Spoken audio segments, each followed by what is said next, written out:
What if a group of white families bought 97 acres in rural Georgia to build an all-white community?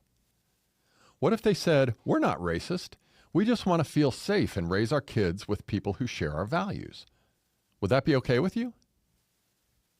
Now, what if the families were black? Let's talk about Freedom, Georgia.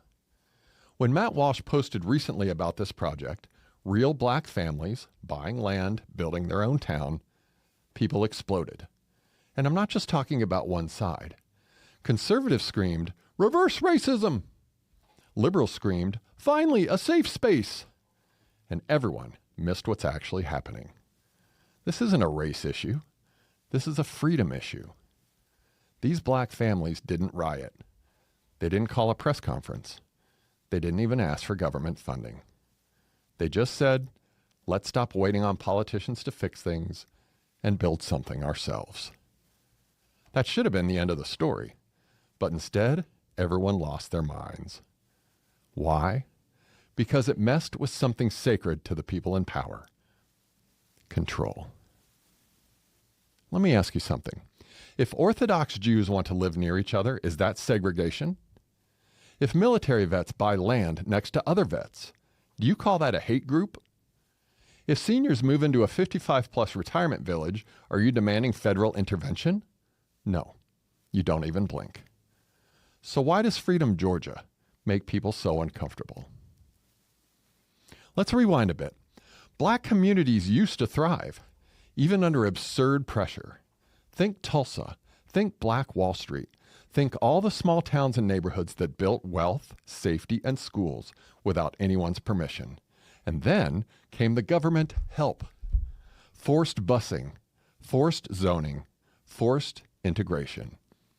And somehow we convinced ourselves that the cure for government-enforced segregation was more government-enforced association. That's not freedom. That's just new packaging for the same disease. Look, forced segregation is wrong, but forced integration is wrong too, because freedom means choice.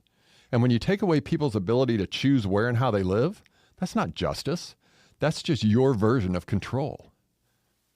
Now, maybe you're still sitting there thinking, well, Curt, if we let people do whatever they want, won't they just group up with people like them?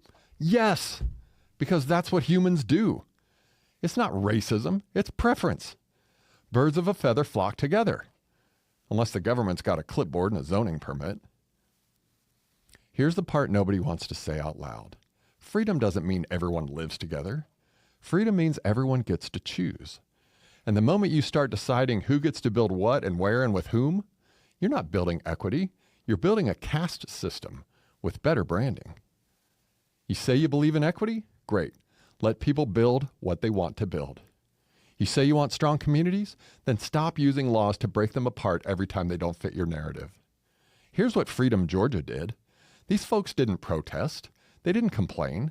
They just bought land, drew up blueprints, and said, we got this. No force, no victims, no villains. Just families solving a problem. And in a truly free country, that should be cause for celebration, not controversy. If you're still mad, if you're still uncomfortable, ask yourself why. Are you afraid other groups might follow their example?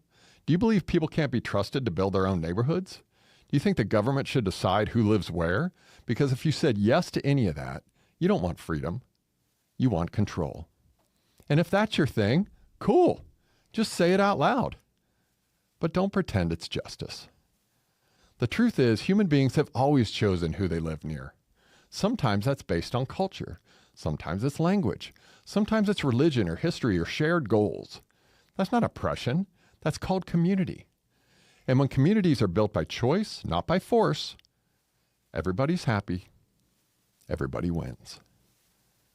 You want more of this? Go to everybody'shappy.com and grab the book. Every format is free, because freedom should be.